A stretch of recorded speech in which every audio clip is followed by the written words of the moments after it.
Okay, so first question. अच्छा, ऐसा question कई बार आप लोगों ने देखा होगा पहले भी। एफ एक्स का ग्राफ तो बहुत इजी है बनाना। इसमें पहले ग्राफ ही बनाएंगे। एफ एक्स का के जो जीरोज हैं वो अगर मोड हटा दूं एक्स के ऊपर से तो 0 और 2 हैं। तो पैराबोला ओपनिंग अपवर्ड 2 पे रूट है, लेकिन मोड लगा है तो कैसा बनेगा? ऐसा इस तरफ बन जाएगा, इवन फंक्शन है।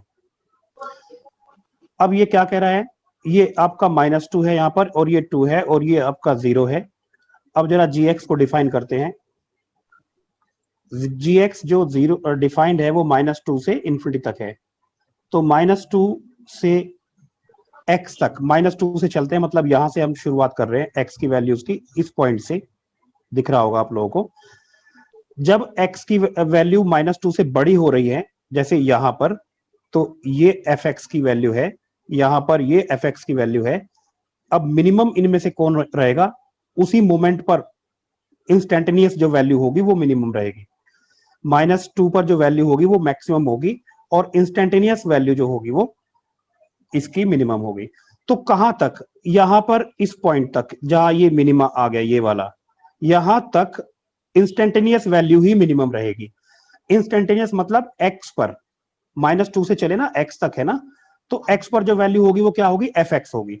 तो मैं ये कह सकता हूं कि -2 से एक्स की वैल्यू कहां तक?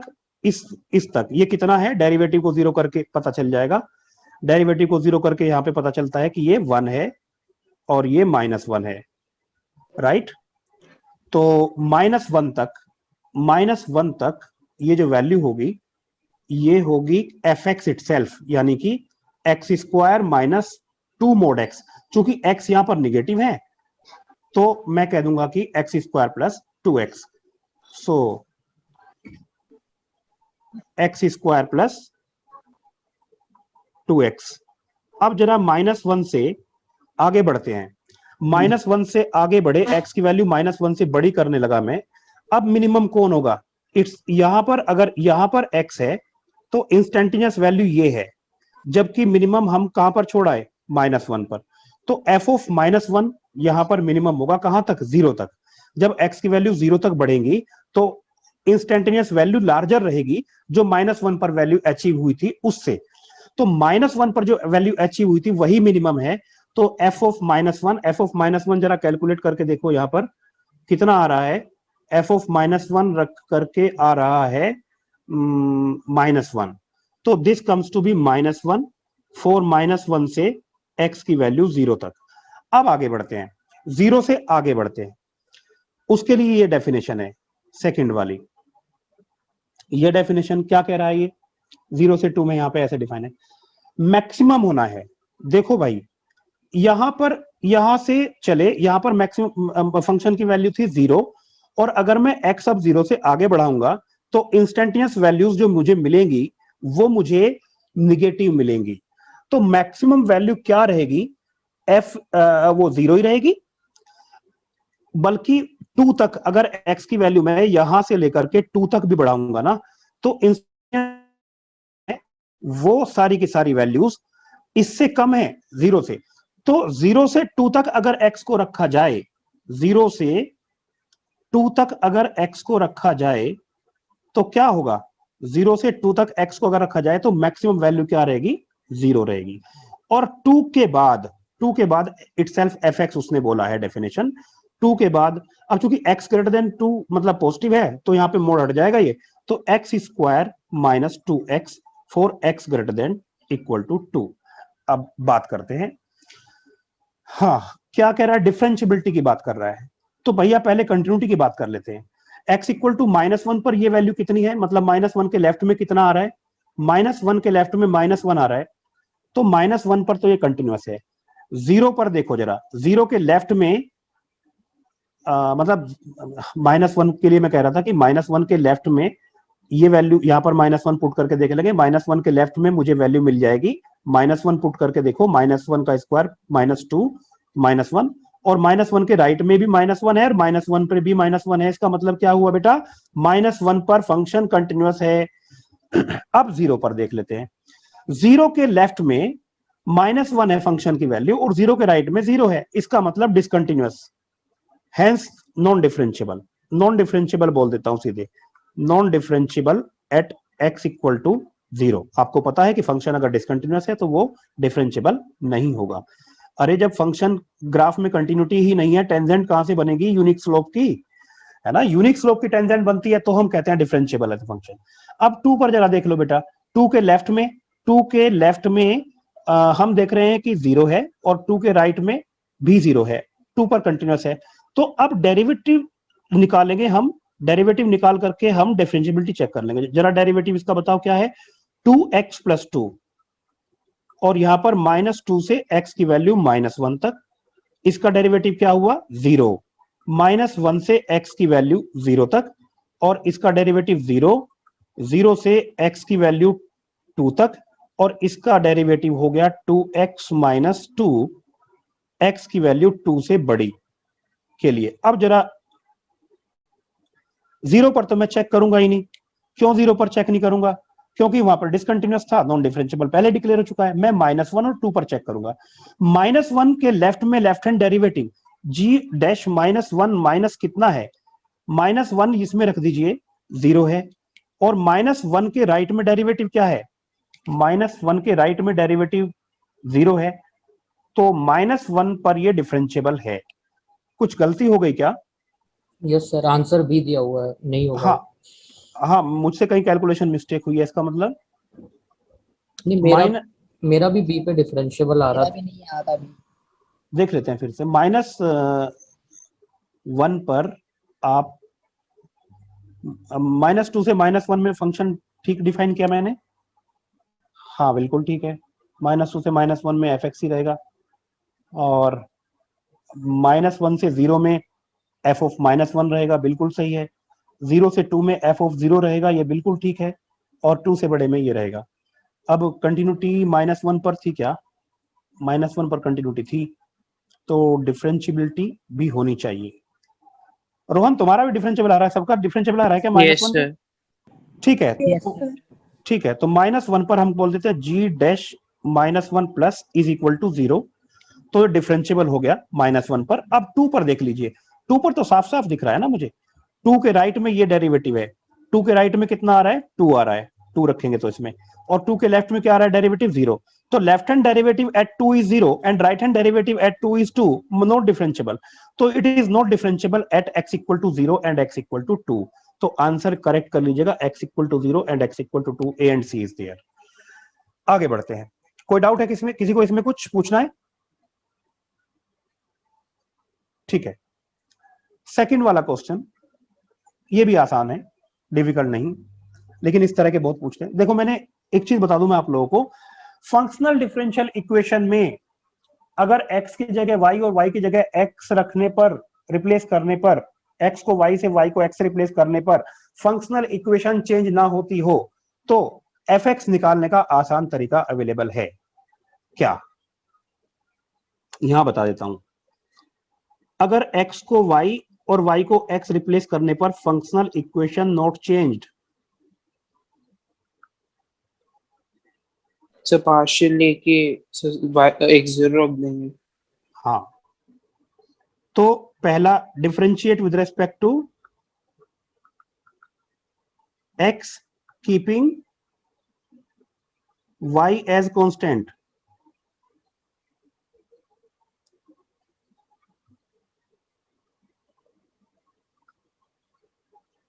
दूसरा put y equal to x equal to 0 and y equal to x, पहले x इक्वल टू 0 तो रख लो, x equal to 0 and then y equal to, in fact kx, k ऐसे चूज किया जाता है कि मुझे f(x) मिले, k is chosen so that we get f(x), ऐसा करने से मुझे डिफरेंशियल इक्वेशन मिल जाएगी बड़ी प्यारी सी। अब क्या करूं, अब सोल्व द डिफरेंशियल इक्वेशन,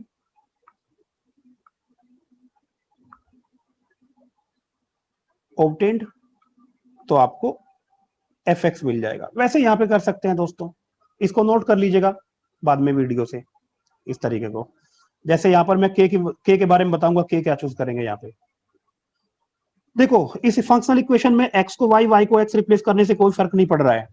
अगर कोई फर्क नहीं पड़ रहा है तो मैं सीधे सीधे डिफरेंशिएट कर रहा हूं x के रेस्पेक्ट में y को कांस्टेंट मान के।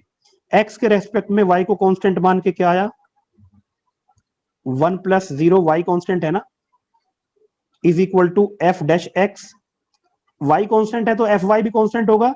Yes, sir. और इसमें यहां पर मैं कर देता हूं, x के रेस्पेक्ट में कर रहा हूं तो एक्चुअली ये है आपका x² प्लस xy² है ना, तो ये 2xy प्लस y², ये हो गया। अब मैं y को जीरो पुट करने x को जीरो पुट करने जा रहा हूं, तो f dash y is equal to f dash 0 plus मैंने x को जीरो पुट किया है, ये आ गया। अब भैया मैं y को चुनूंगा kx, y को kx, मुझे ऐसा k बता दो कि यहां पर रखने पर इसमें मुझे f डैश x मिल जाए, k इक्वल टू 1 यार। अगर यहां पर मान लीजिए f डैश 2y रहा होता तो मैं y को x/2 चूज करता। मान लीजिए यहां पर y/2 रहा होता, y dash f dash y/2 रहा होता तो मैं y को 2x चूज करता। इस तरह से मैं चूज करता हूं k की वैल्यू। मुझे f डैश x चाहिए जिससे मैं आराम से इंटीग्रेट कर सकूं, डिफरेंशियल इक्वेशन को सोल्व कर सकूं। तो यहां पर मुझे f डैश x मिल गया यार। f डैश x क्या मिल गया, x², f डैश 0 की वैल्यू गिवन है देखो यहां पर -1। अरे ये तो सिंपल सा पोलिनोमियल है, सिंपल सा पोलिनोमियल है तो ये फंक्शन तो डिफरेंशिएबल हुआ भैया, f is differentiable, f dash x is differentiable for all x, दिख रहा है साफ साफ। f डैश 3 8 है क्या, f डैश 3 कितना है 9 - 1, हाँ भैया ये भी सही है। और x² -1 f डैश x की वैल्यू ये आपके सामने है, इसको इस फंक्शनल इक्वेशन में सेटिस्फाई करा के देख लेना, ये सेटिस्फाई हो जाएगा, तो आंसर डी भी करेक्ट है। इस तरह से करना है। कुछ पूछना है इसको किसी में? सर इसमें जो फोर्थ ऑप्शन है इसमें लिखा है for all x not equal to 0, पर हाँ। ये f डैश x 1 पे तो डिफाइन ही नहीं होगा क्योंकि 1/x आ जाएगा ना उसमें f dash 1/x। f dash क्या किस पे डिफाइन नहीं होगा, 1 पे। एक सेकंड। f डैश x आपके सामने सारे x के लिए डिफाइंड है भाई।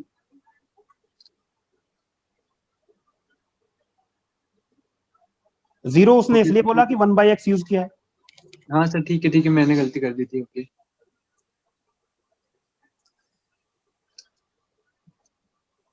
अब यह देखिए थर्ड वाला, थर्ड में क्या है कि ये तो कई बार इस तरह के क्वेश्चन देखे होंगे अपने, मतलब प्रोडक्ट वाले, जिस सबसे लास्ट वाली लेक्चर में भी मैंने इस तरह के क्वेश्चन लिए थे जिसमें प्रोडक्ट हो। थोड़ा बच्चे इससे घबराते हैं और उसका फायदा उठाते हैं आईआईटी में। तो इसमें क्या है, एक बात तो तय हो गई, सबको समझ में आ रहा होगा कि सर जो है लोग लेने वाले हैं, वैसे भी दिख ही रहा है लोग लेने वाले हैं। तो लोग लीजिए इसको, लॉग एल, मान लो ये एल है ये वैल्यू, तो log L कितना हुआ बताओ, 1/n² सिग्मा log r की पावर r बोल दूं क्या,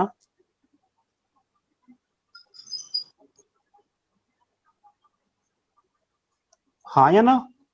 Yes, sir. r की पावर r इसको बोल सकता हूं ना मैं। अब ये प्रोडक्ट में है तो log लगने के बाद समेशन में आ जाएगा, log xy is equal to log x plus log y। r की वैल्यू कहां से कहां तक चेंज कराऊं, n तक। अच्छा जी, ये तो रहा इसका हिसाब, इसका हिसाब हो गया, इसका log है ये, इसका भी तो log होगा ना। तो प्लस क्या, चलो कर देता हूं, प्लस n की पावर -1/2, 1 + 1/n। अब जरा देखो, ये है आपका limit n tending to infinity तो है ही, सिग्मा r इक्वल टू 1 से n, और ये हो जाएगा r log r into 1/n²।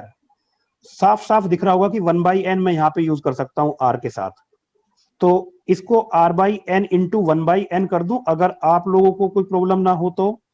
और यहां पर ये आ जाएगा -1/2, 1 + 1/n log n भाई। चलो इससे भी निपटेंगे। ये यहां पर मैं r बाई एन को x रख पाता, इसमें मैं r बाई एन को x रख पाता, अगर यहां पर भी r बाई एन हो जाए तो यार r बाई एन नहीं है तो बना लिया जाए, उसमें क्या है। क्या करना है, करना ये है कि limit n tending to infinity sigma r equal to 1 से n 1 by n r by n into log r by n plus log n कर दूं क्या। हाँ सर कर दीजिए, मैं खुद ही बोल लेता हूं।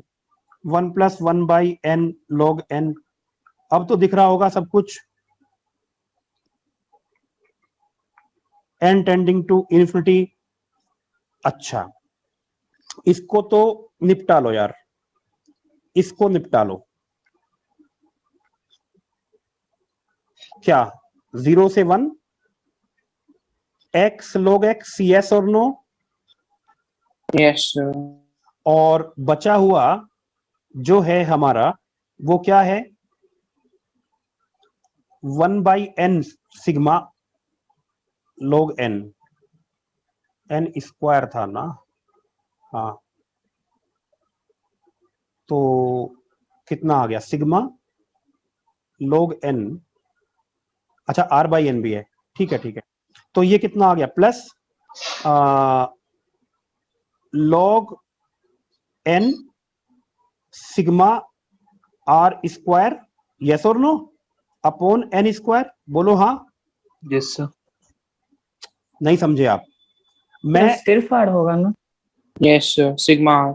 सिग्मा r, ये क्या किया मैंने, इसको ये मल्टीप्लाई किया ना इसके साथ, minus 1 by 2 log n minus 1 by 2n log n। देखो कुछ खत्म होता है क्या। ये तो वैल्यू पता है सबको, कैलकुलेट करके क्या आ जाएगी, क्या होगा इसका इंटीग्रल, बाय पार्ट्स करेंगे ना। अरे x square by 2 log x minus x by 2, यही होगा ना। Yes, sir. यही होगा। चलो तो x square by 2 log x minus x square by 4 हो गया, और 0 से 1 करूंगा। अच्छा 1 रखूंगा तो ये 0 हो गया, और ये कितना माइनस 1 बाई 4, और 0 रखूंगा तो ये किसको टेंड कर जाएगा, दिखाऊं किसको टेंड कर जाएगा, limit extending to 0। Zero. Zero ही होगा। हाँ 0 को टेंड करेगा। एक्स लोग एक्स 0 को टेंड करता है, एक्स स्क्वायर तो और तेजी से करेगा। एक्स लोग एक्स 0 को टेंड करता है, ये ध्यान रखना, बाई 2। तो ये ऐसे, ये जो रिजल्ट है छोटे छोटे कि लिमिट एक्सटेंडिंग टू 0 एक्स लोग एक्स इक्वल टू 0, ये कई बार यूज हो जाते हैं क्वेश्चंस में अच्छे बच्चों के, तो ये रिजल्ट याद हो जाता है, तो बड़ा फायदा होता है इनसे स्पीड का। तो ये 0 को टेंड कर गया, माइनस 1 बाई 4। अच्छा 0 पे 0, ठीक है, ये आ गया है ना, माइनस 1 बाई 4। अच्छा कितना हो गया, माइनस 1 बाई 4, और यहां पर n into n plus 1 by 2, n into n plus 1 by 2 n square log n, इसको भी माइनस ही कर देता हूं, minus 1 by 2n log n। नहीं इसको कर लेता हूं माइनस 1 बाई 2, इसका तो पता है, इसका दिक्कत है ना, ये इन्फिनिटी को टेंड कर रहा है, ये तो पता है किसको टेंड कर रहा है, बता सकते हो बेटा। मैं उसी, सुनो ध्यान से, डोंट बी 0 को कंफ्यूज्ड, टेंड। मैं उसी, हाँ मैं उसकी लिमिट पर ध्यान दूंगा ना। देखो ये इन्फिनिटी को टेंड कर रहा है, और ये भी हमारा इन्फिनिटी को टेंड कर रहा है, ये इन्फिनिटी माइनस इन्फिनिटी फॉर्म बन रही है, तो मैं इस पे कॉन्सेंट्रेट करूंगा, मैं उसमें को दिमाग लगाऊं, जबकि मुझे पता है कि ये एक्स लोग एक्स ही तो है यार। Yes, नहीं sir. समझे। अरे एक्स लोग एक्स को अभी बताया मैंने कि 0 टेंड करता है, एक्स को क्या कर दो 1 बाई एन रख दो, तो limit n tending to infinity log n by n minus के साथ आ जाएगा, ये भी 0 को टेंड कर गया ना। एल एच रूल से भी कर सकते हो, मैं दिखा देता हूं, limit n tending to infinity log n by n, infinity by infinity form, L H rule, limit n tending to infinity 1/n/1 हो गया 0, है कि नहीं? तो यहां पे मैं कॉन्सेंट्रेट करूंगा इन दोनों पे। कितना हुआ? -1/2 log n, और इसको मैं रिप्लेस कर दे रहा हूं 0 से। तो कितना हुआ भैया? -1/4। अच्छा, limit n tending to infinity, मैं स्टेटमेंट नहीं ले रहा हूं साथ साथ, वो पता है, अंडरस्टूड है, दिमाग में है। तो ये कितना हुआ? प्लस ये हुआ n² plus n minus n² बोलो अपॉन 2n² बोलो। नहीं बोलोगे? किसको टेंड कर गया ये? फिर से Zero. -1/4 minus 1/2n log n, ये फिर 0 को टेंड कर गया। तो आंसर क्या आ गया बोलो? 1/4। ये किसकी वैल्यू है? ये log l की वैल्यू है।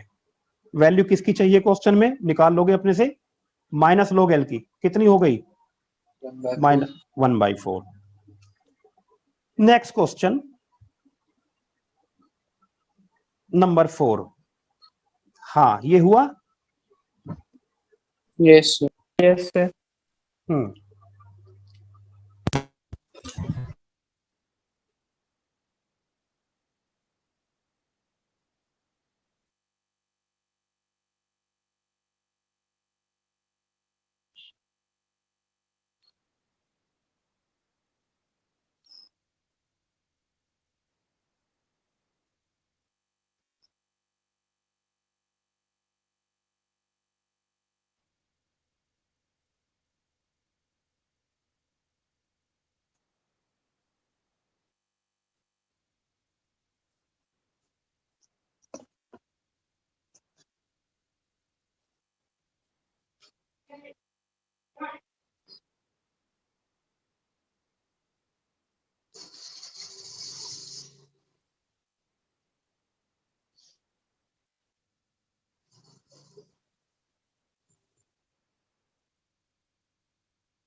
सर आप कुछ बोल रहे हैं क्या?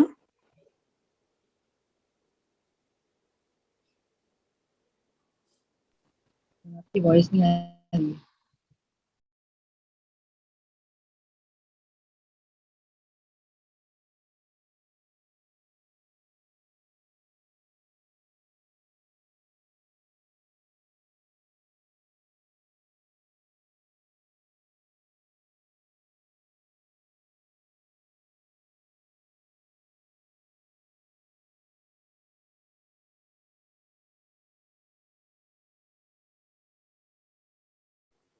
सर आपकी आवाज नहीं आ रही।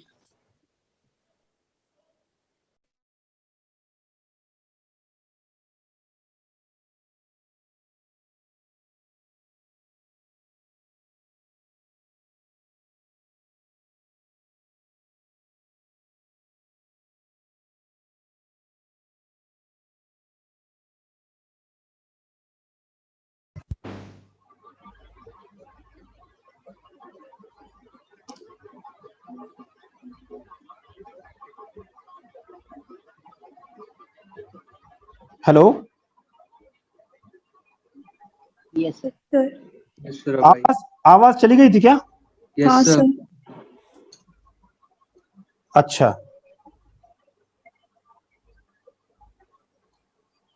हाँ तो मैं ये कह रहा हूं कि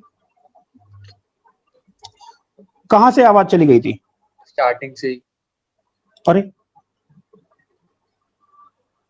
ठीक है, ये जो ये तो मैंने बताया था कि मैं इसको ऐसे लिख सकता हूं, F lambda by lambda into L lambda. ठीक है,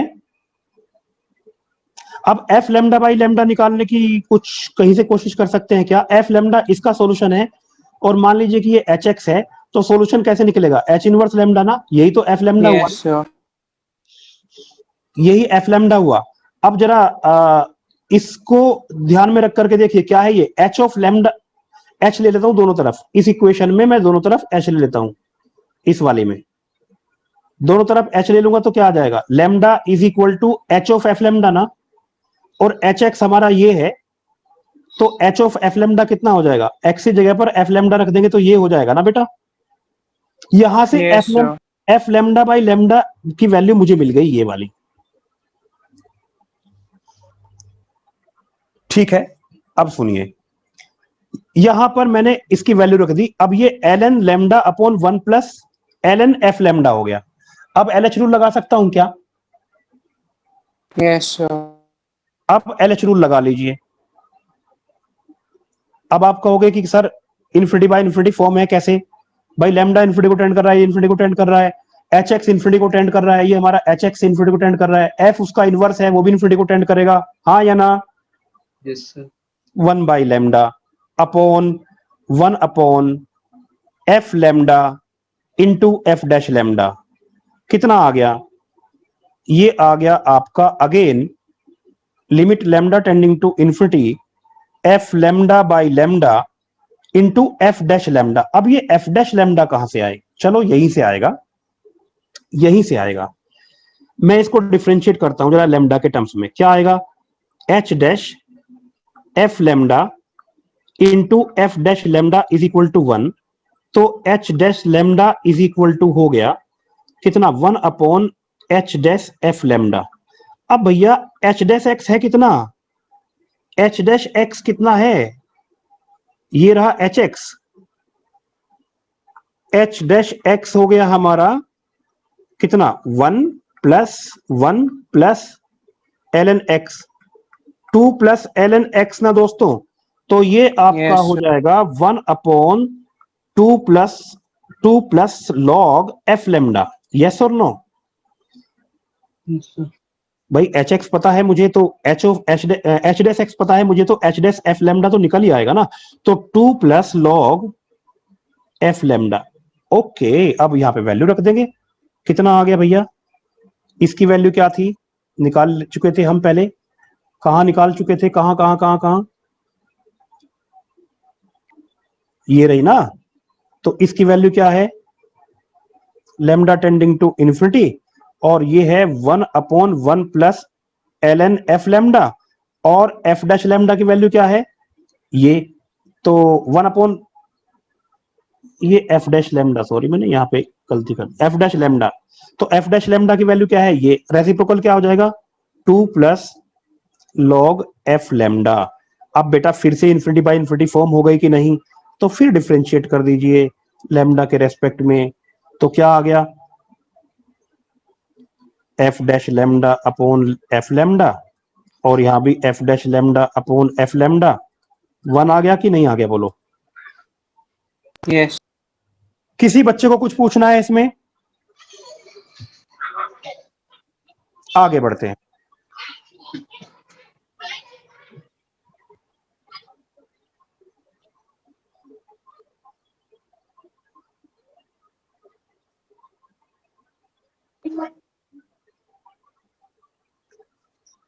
अच्छा इधर आना था, सॉरी। ठीक है, नेक्स्ट फिफ्थ क्वेश्चन ये है हमारा, ये सबसे हो गया होगा आसान है वैसे।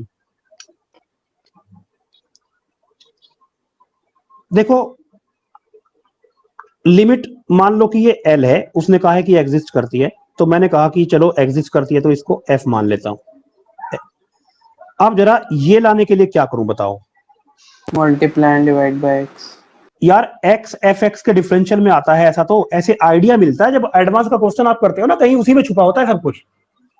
ये आइडिया कहां से लगेगा, इसके डिफरेंशियल ना, तो मतलब मैं कुछ ये ट्राई करके देख लेता हूं, x F x upon x. अब ये इन्फिनिटी बाय इन्फिनिटी फॉर्म है, इसको एक चीज बोलनी चाहिए थी, exist and is finite non zero. तो ये इन्फिनिटी बाय इन्फिनिटी फॉर्म है, तो लगा लो LH rule, limit x tending to infinity, और यहां पर हो जाएगा f x plus x f dash x, बोलो हाँ, अपॉन 1। और ये क्या आ गया दोस्तों, limit x tending to infinity f x plus limit x tending to infinity x f dash x, और ये कैंसिल हो गया इससे, तो limit x tending to infinity x f dash x क्या हो गया फिर, 0 हो गया। गॉट इट और नॉट? आगे बढ़ते हैं, नेक्स्ट वाला सिक्स्थ।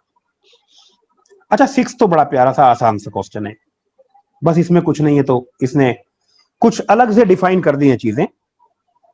वो कह रहा है कि एक्स कोमा वाई का मतलब है कि आप एक्स कोमा वाई को एक्स वाई प्लेन में बनाइए डॉट, जैसे 2,3 3,4, ये तो पुरानी बात है, आप करते आ रहे हैं, इसमें कोई इसने नई बात नहीं बताई। लेकिन वो कह रहा है कि x1 y1 p x1 y1 plus p x2 y2 का मतलब होगा कि दोनों पॉइंट बनाओ, p x1 y1 plus p x2 y2 plus p x3 y3 plus p x4 y4 का मतलब है कि चारों पॉइंट बनाओ। प्लस करने पर कह रहा है कि वो पॉइंट बनाने पड़ेंगे, राइट?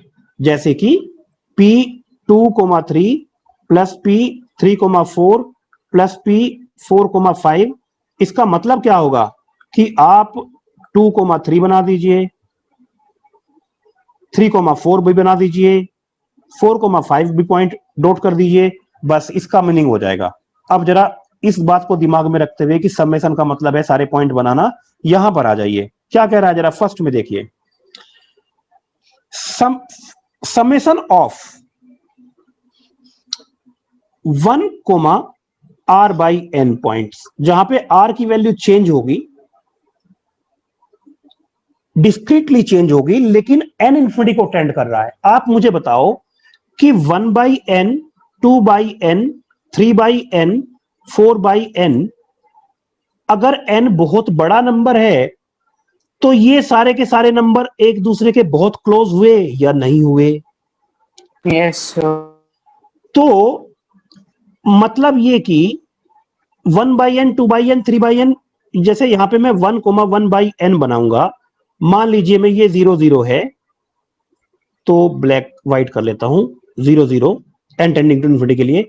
1,2 बाई एन कहां बनाऊंगा? ऑब्वियसली 1,2 बाई एन में बनाऊंगा, इससे सटा हुआ x1 ही होना चाहिए, x को 1 ही रखना था मुझे, एक्चुअली मुझे यहां बनाना था, ये x को 1 रखा और y को क्या किया मैंने, थोड़ा सा y क्या हुआ, बढ़ गया। जब 1,3 बाई एन हुआ तो y थोड़ा और बढ़ गया, लेकिन सटा हुआ। तो कंटिन्यूटी में क्या दिखाई देगा बेटा मुझे, एक वर्टिकल लाइन, हाँ या ना? Yes sir. अच्छा मैं आप लोगों को बताऊं कि आप r बाई एन को x से पुट करते हो ना, ऐसे करते हो ना, a टू b, ये आपका सिग्मा में sigma f r by n 1 by n, इसमें r बाई एन को आप x से क्यों पुट करते हो, बता सकता है कोई? तो कंटिन्यूअस सारे नंबर्स आएंगे। हाँ, क्योंकि जब r की वैल्यू डिस्क्रीट चेंज होगी 1 2 3 4 5, तो r बाई एन बहुत क्लोज नंबर आएंगे और उनका डिफरेंस बहुत छोटा होगा जो कि 1 बाई एन है, इसलिए x है। तो वैसा ही कुछ यहां पर है, वही कॉन्सेप्ट को लेकर के कि वो चीज बच्चे को क्लियर है कि नहीं, उसे क्लियर करने के लिए उसने क्वेश्चन बना दिया। कि अगर क्लियर है वो रटा हुआ नहीं है, r बाई एन को x पुट कर दो, 1 बाई एन को dx पुट कर दो, इंटीग्रेशन हो गया। क्यों हो गया? अगर ये नहीं पता तो ये क्वेश्चन नहीं हो पाएगा। अब देखो यहां पर x भी चेंज करेगा, बी ऑप्शन में x चेंज करेगा, r बाई एन ये चेंज कर रहा है, और y चेंज करेगा किस रूल से? r by n square. तो आपको क्या लगता है, क्या ये y equal to x square नहीं हुआ क्या? Yes sir. तो ये पैराबोलिक सेगमेंट बना कि नहीं बना? बना। वैसे ही पॉइंट बदलेंगे ना, बनेंगे ना कंटिन्यूटी में, तो कंटिन्यूटी में बनेंगे ये। अच्छा, यहां पर ये सर्किल है क्या? नहीं। ये इलिप्स है क्या? नहीं। ये तो डिसाइड हो चुका ना यहीं से। इसमें किसी को कुछ पूछना है तो? नहीं तो मैं आगे बढ़ूं। Question number 7।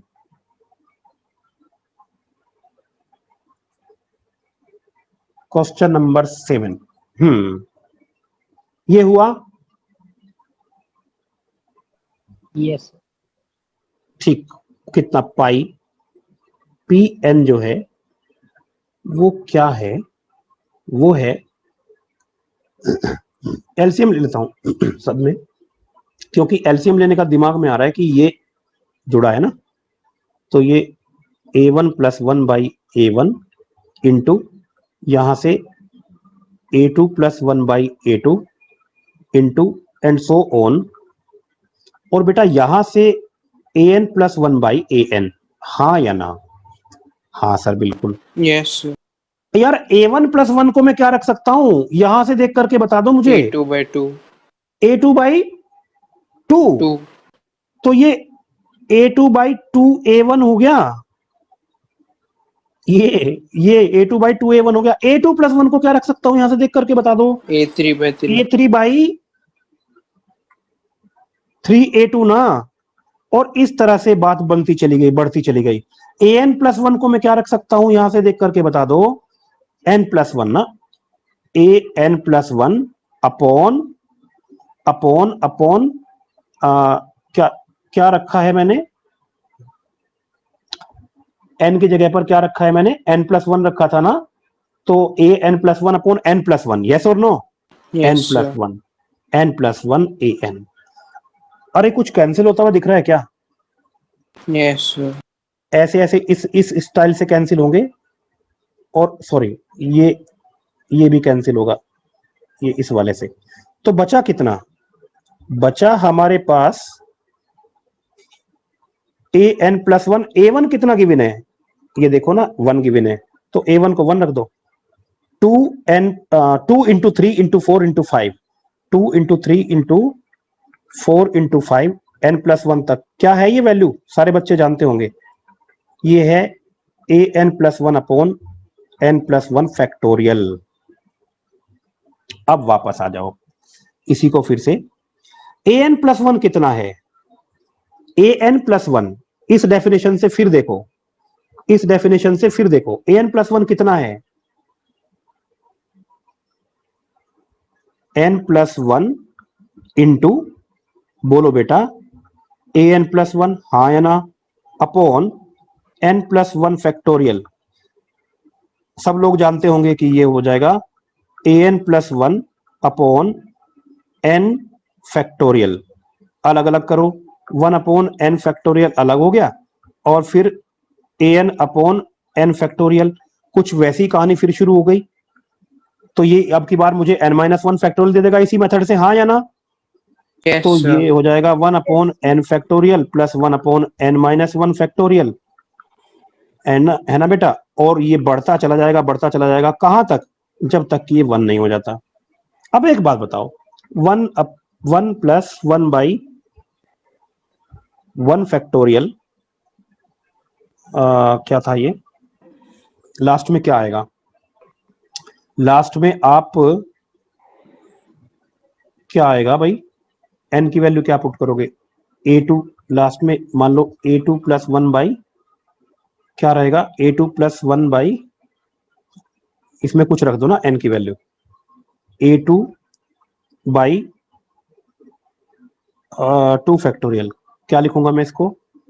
a1 plus 1 by 1 factorial, तो यानी कि a1 प्लस 1। हाँ, तो ये आपका आ जाएगा 1 plus 1/1 factorial plus 1/2 factorial plus so on plus 1/n factorial. अब मुझे बता दो, अगर मैं n को इन्फिनिटी को टेंड करा दूं तो ये किसका एक्सपेंशन है? ई e का एक्सपेंशन है। ऐसे करना है। नेक्स्ट जरा देखिए क्वेश्चन नंबर 7 के बाद 8 ये क्या है ये?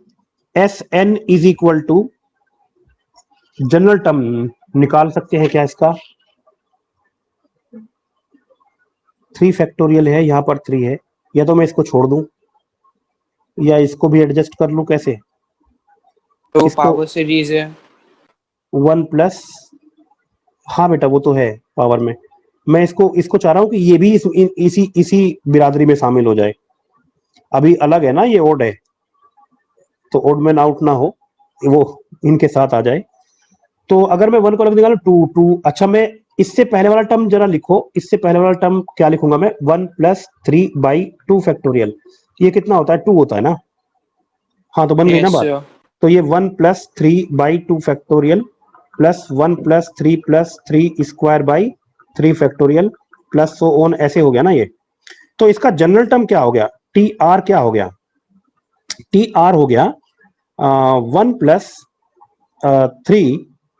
3 स्क्वायर प्लस सो ऑन भाई। पहले टर्म में एक टर्म है, दूसरे में कितने हैं? इसको भी मैं लिख सकता हूं बेटा 1/1 फैक्टोरियल ना। तो कितने टर्म होंगे बताओ? पहले टर्म में न्यूमरेटर में 1 है, दूसरे टर्म में न्यूमरेटर में 2 है, 2 नंबर है, तीसरे में 3 है, तो कितने होंगे? आर में आर होंगे ना। तो ये आर टर्म्स हो गए upon upon upon r factorial inspection से। तो यहां पर ये जीपी लगा देता हूं मैं, ये हो जाएगा आपका 3 की power r minus 1 upon 2r factorial, ऐसा कुछ। अब जरा देखिए आप 1/2 तो बाहर ले लो, ये 1/2 इंटू, अच्छा मुझे चाहिए इन्फिनिटी तक, अगर n की वैल्यू सो है ना, स्प्लिट कर देंगे ई की टर्म्स में आ जाएगा। Very good. तो ये आपका 3 की power r/r factorial minus 1/r factorial. अब जरा कह रहा है कि इसको इनफाइनाइट सीरीज बनाइए, मतलब n की वैल्यू इनफाइनाइट तक जाती है, तो ये दोनों सीरीज इनफाइनाइट तक चली जाएंगी। r की वैल्यू 1 से लेकर के इन्फिनिटी तक वेरी कर जाएगी ना, जो कि n इन्फिनिटी को टेंड कर रहा है। तो बेटा ये सीरीज हो जाएंगी दो। कैसी? एक तो सीरीज ये हो गई 1/2 3 की पावर 3 अपॉन r फैक्टोरियल, अरे 3 अपॉन r की वैल्यू 1 रखो, 1 factorial plus 3 square upon 2 factorial plus 3 cube upon 3 factorial plus infinite तक। और बेटा दूसरी जो सीरीज होगी वो हो जाएगी 1/1 factorial plus 1/2 factorial plus 1/3 factorial करके कहां तक चली जाएगी? इनफाइनाइट तक चली जाएगी। अब यार ये एक बात बताओ मुझे, ये क्या है? अगर मैं यहां पर, ये क्या है बताओ? 1 plus x square, 1 plus x square by 2 plus क्या होता है ये? X cube by 3 e to the power x, e की पावर एक्स होता है। तो यहाँ ई की पावर एक्स, ई की पावर 3 माइनस 1 हुआ ना ये, तो बोलो हाँ। यस सर, और यार यहाँ पे ये क्या हुआ? ई माइनस 1 ना, तो Yes. माइनस ई प्लस 1, तो ये हो जाएगा 1/, अच्छा इसका ग्रेटेस्ट इंटीजर भी चाहिए शायद, ये देखो ग्रेटेस्ट इंटीजर लगा है। तो greatest integer of this value, greatest integer of this value, greatest integer of e cube minus e, इसे कैलकुलेट कर लेना, ये 8 पॉइंट समथिंग कुछ, सी आंसर हो गया। ठीक है, आगे बढ़ते हैं। क्वेश्चन नंबर 9 तो आसान सा है, क्योंकि ग्रेटेस्ट इंटीजर अगर लगा है और इन्फिनिटी को अप्रोच कर रही है ग्रेटेस्ट इंटीजर की वैल्यूज, ग्रेटेस्ट इंटीजर के अंदर फंक्शन है और वो इन्फिनिटी को टेंड कर रहा है, सैंडविच लगा लेना, स्क्वीज थ्योरम, सैंडविच थ्योरम, जो भी आप बोलते हो, हाँ या ना।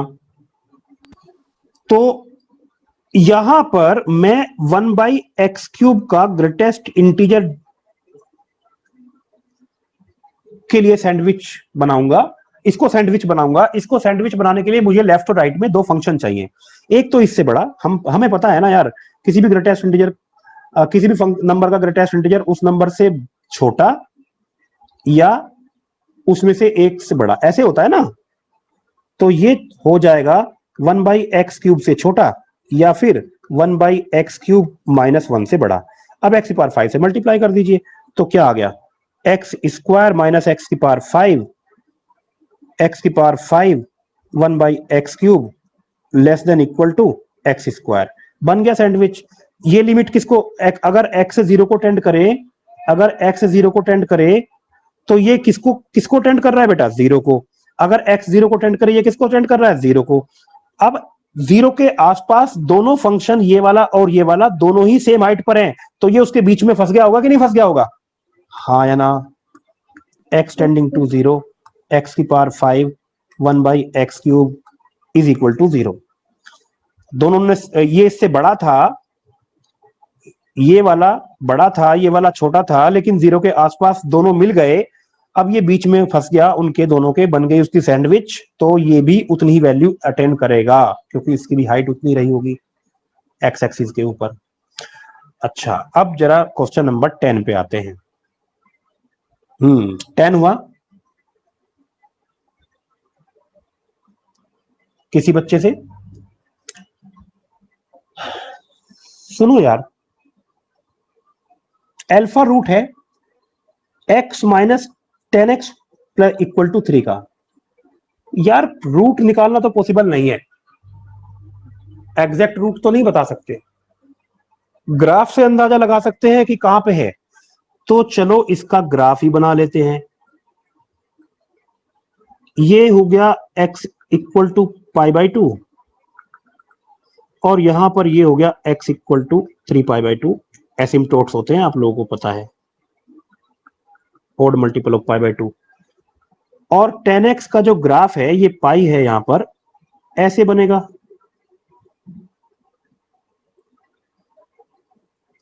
और 10x का ग्राफ ये बन गया।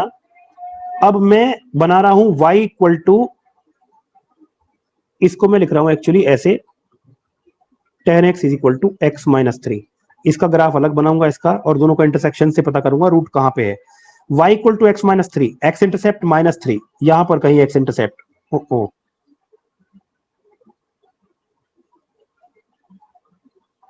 यहां पर कहीं है x इंटरसेप्ट, कहां पर, यहां पर। और यहां से ग्राफ, अच्छा ये है हमारा पाई। एक्स एक्सिस को कहां पर काटेगा भैया, y equal to x - 3 axis को कहां पर काटेगा, 3 पर, कहीं यहां पर काटेगा, राइट, ये 3 है। तो इसको मैं ऐसा ग्राफ बना देता हूं, ये आपका आ गया। ये है हमारा अल्फा, ये है अल्फा। अब जरा सोचिए बेटा, आवाज आ रही है मेरी? हाँ, यस ये हमारा अल्फा है। इस लाइन का स्लोप है 45, 1 है स्लोप, तो 45 एंगल है इसका। चलिए अब पता करते हैं कि 4 यहां पर है या अल्फा से पहले है, ये भी तो पता करना पड़ेगा ना यार। 4 अगर यहां पर है तो 4 पर इसकी वैल्यू कितनी है, इसकी 1 ना। और 10x की वैल्यू कितनी है, 10 4 बड़ा है 1 से या छोटा है? इंक्रीजिंग फंक्शन होता है यार, बताओ। सब बड़ा है। बड़ा है, क्लियर है ये किसी को, या बताऊं, एक्सप्लेन करूं कैसे? कर दीजिए इसको। पाई प्लस π/4 का 10 1 है ना। अब पता करो कि 4 इस क्वांटिटी से बड़ा है कि छोटा है। अगर 4 इससे बड़ा है तो 10 भी बड़ा होगा 4 का। अरे 3.14, और ये कितना है, ये क्या है, 5 इंटू 3.14/4 अप्रोक्सीमेटली।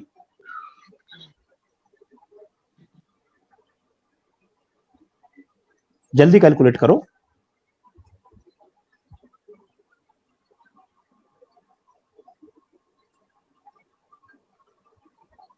3.925। हाँ, तो मतलब ये है कि ये 4 से कम है, तो अल्फा हमारा 4 से कम है, ये डिक्लेयर हो गया, क्योंकि यहाँ पे fraction part greatest integer involve हो रहा है ना, तो ये पता करना जरूरी है भैया, नहीं तो गड़बड़ हो जाएगी। अच्छा, अब जरा आइए, अब आ जाइए मुद्दे की बात पर। क्या है कि limit x tending to alpha plus, मतलब जब एक्स की वैल्यू अल्फा से थोड़ी सी ज्यादा है, मैं ए ऑप्शन की बात कर रहा हूं, अल्फा की वैल्यू थोड़ी सी एक्स की वैल्यू अल्फा से थोड़ी ज्यादा है, अल्फा से थोड़ी ज्यादा मतलब कहां दिख रहा होगा आप लोगों को, यहां पर सपोज, तो कौन बड़ा है, 10x बड़ा है या x-3 बड़ा है? 10x बड़ा है, 10x ऊपर है ना ग्राफ 10x का, 10x बड़ा है। अच्छा, इसने कहा है क्या, maximum of 10x and fractional part of x। अब ये फ्रैक्शनल पार्ट ऑफ x कैसे कैलकुलेट करूं, फ्रैक्शनल पार्ट ऑफ x कितना होगा, तो जरा देखते हैं भैया। यहां पर देखो, मुझे इतना तो समझ में आ गया, यहां पर मैं दिखा देता हूं आप लोगों को ऐसे करके।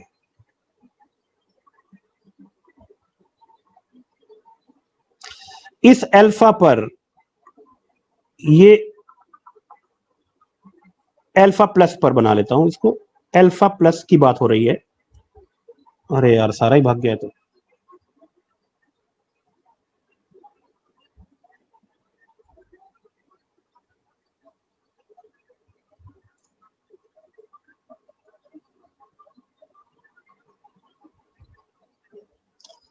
अल्फा प्लस की बात हो रही है, तो मैं अल्फा प्लस पर ऐसे बना लेता हूं, ये 3 है हमारा। एक बात मुझे बताओ कि ये जो लेंथ है, ये वाली और ये वाली लेंथ बराबर है या अलग अलग?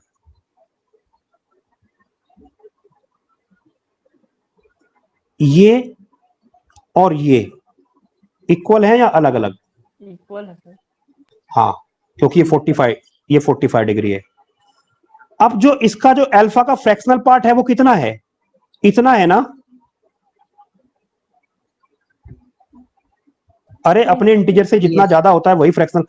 अब यानी कि फ्रैक्शनल पार्ट ऑफ अल्फा इतना, मतलब इतना, ये तो है हमारा फ्रैक्शनल पार्ट ऑफ एक्स, और ये है हमारा पूरा 10x, तो कौन बड़ा है दोनों में, 10x और फ्रैक्शनल पार्ट ऑफ एक्स में 10x बड़ा है। वापस कर देता हूं क्योंकि आगे काम आएगा। ठीक है, 10x बड़ा है। तो चलो पहले ऑप्शन पर चलते हैं। क्या बोला है इसने, ये डिसाइड हो गया कि इसकी वैल्यू क्या है, 10x है, तो limit x tending to alpha plus greatest integer of 10x upon x-3। अब बताओ, जब अल्फा प्लस है वैल्यू, तो x-3 बड़ा था या 10x बड़ा था? वहां पर अल्फा 10x बड़ा था, तो ये वैल्यू 1 से बड़ी है कि छोटी है? बड़ी। तो ये 1 हो गया ना यार, बात समझ में आई कि नहीं? अब अल्फा प्लस पर मिनिमम कौन है, ये तो क्लियर ही हो गया, तो डिसाइड कर ही लिया। इन दोनों में कम कौन था, x-3। X, fractional part of x है ना, और उसकी वैल्यू क्या थी ये भी पता है। तो x tending to alpha plus पर फ्रैक्शनल पार्ट ऑफ x जो कि x-3 होगा अपॉन x-3, ये कितना हो गया भैया, 1 हो गया, हाँ या ना? अच्छा, अब जरा सी भी कर लोगे क्या ऐसे ही? अल्फा माइनस पर देखो, अल्फा माइनस पर चलते हैं। अल्फा माइनस कहां पर है, ये रहा अल्फा माइनस। पहले ये तो अल्फा है, नहीं अल्फा तो ये है, और अल्फा माइनस कहां पर है, यहां पर अल्फा माइनस यहां पर है। तो बताओ, अल्फा ये था ना हमारा, दोबारा ग्राफ बनाना पड़ा था।